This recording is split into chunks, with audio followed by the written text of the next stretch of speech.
Number 17 देखते हैं। कह रहा है कि एक वृत्त की 5 सेंटीमीटर और 11 सेंटीमीटर लंबी दो जीवाएं ए बी और सी डी समांतर है। यहाँ देखिए फिगर में आपके पास दिया है ए बी और सी डी यहाँ पे एक दूसरे के समांतर है और एक की लंबाई 5 सेंटीमीटर है और दूसरे की 11 सेंटीमीटर है। ठीक है, यदि ए बी और सी डी की बीच की दूरी 3 सेंटीमीटर है, ए बी और सी डी यानी कि यहाँ एम एन की लंबाई यहाँ पर कितना है आपके पास 3 सेंटीमीटर है। ठीक है, तो हमें क्या निकालना है, वृत्त की त्रिज्याएं निकालनी है। तो यहाँ मान लेते हैं माना वृत्त की त्रिज्याएं वृत्त की त्रिज्याएं आर है। ठीक है, वृत्त की त्रिज्या क्या है, आर है। वृत्त की त्रिज्या सिर्फ लिख देते हैं, वृत्त की त्रिज्या क्या है हमारे पास, आर दी हुई है। ठीक है, अब देखो और यह मान लेते हैं माना यहाँ पे फिगर में आप देखो माना ओ एम बराबर में एक्स, ये ओ एम की लंबाई क्या हो गई एक्स, इसलिए ओ एन जो हो जाएगा ओ एन वह O M plus M N हो जाएगा, यानी कि ओ एन बराबर में आ जाएगा एक्स प्लस 3 सेंटीमीटर। ठीक है, ये दो टर्म हो जाएगा।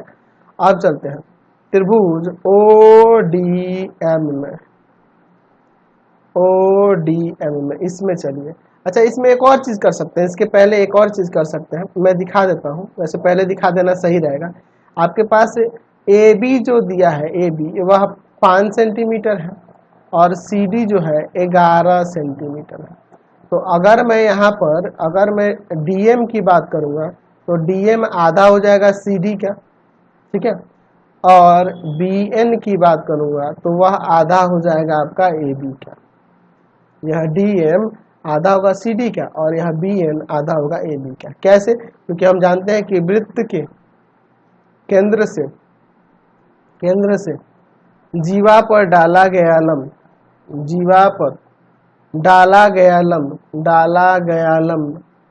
जीवा को समद्विभाजित करता है, समद्विभाजित करता है।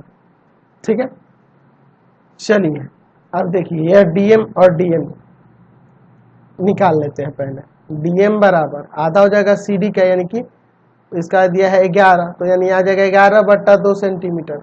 और बी एन की बात करें, बी एन की, तो वह हो जाएगा आधा हो जाएगा ए बी का, तो ए बी 5 है, यानी कि 5/2 सेंटीमीटर यह आ जाएगा बी एन 5/2 सेंटीमीटर।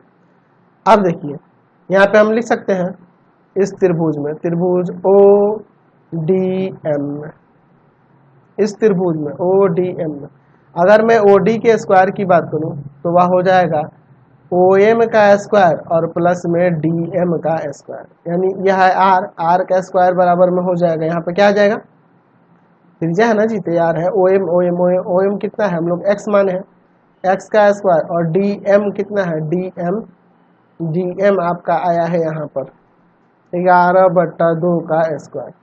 समीकरण 1 मान लेते हैं इसे।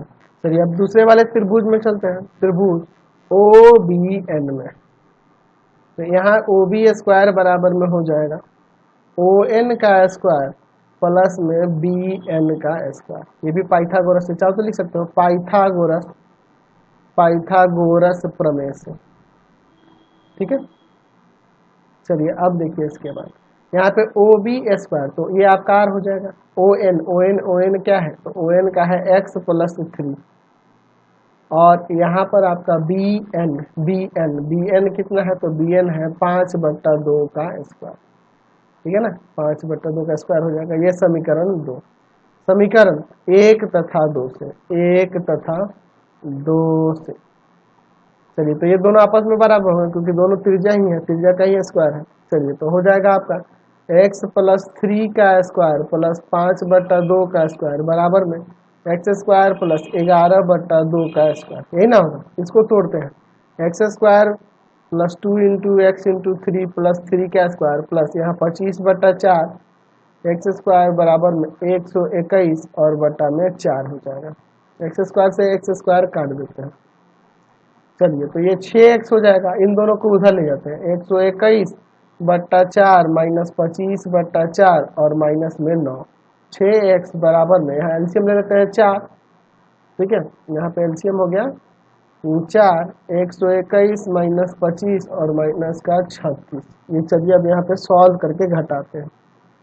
और 6x बराबर में, ये दोनों माइनस का जुड़ जाएगा और 121 में से घटा देंगे, सही, तो आ जाएगा आपका 60 ना, 60/4, ये ना होगा, काट देते हैं 15, x बराबर में हो जाएगा 15/6, 3 कट जाएगा, 3 दूना 6, 3 5 15, 5/2 सेंटीमीटर एक्स का लग गया। अब चलिए समीकरण 1 से, समीकरण 1 से, तो चूंकि वहाँ आर स्क्वायर बराबर में क्या है, एक्स स्क्वायर प्लस में 11/2 का होल स्क्वायर है ना, तो चलिए एक्स का वैल्यू यहाँ पे रख देते हैं हम, आर स्क्वायर बराबर में यहाँ पे हो जाएगा 5/2 का स्क्वायर और प्लस में 11/2 का स्क्वायर, तो आर स्क्वायर बराबर 25/4 और यहाँ हो जाएगा आपका 121/4।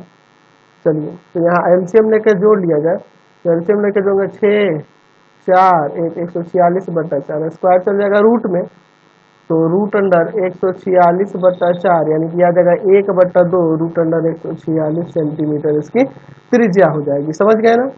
चलिए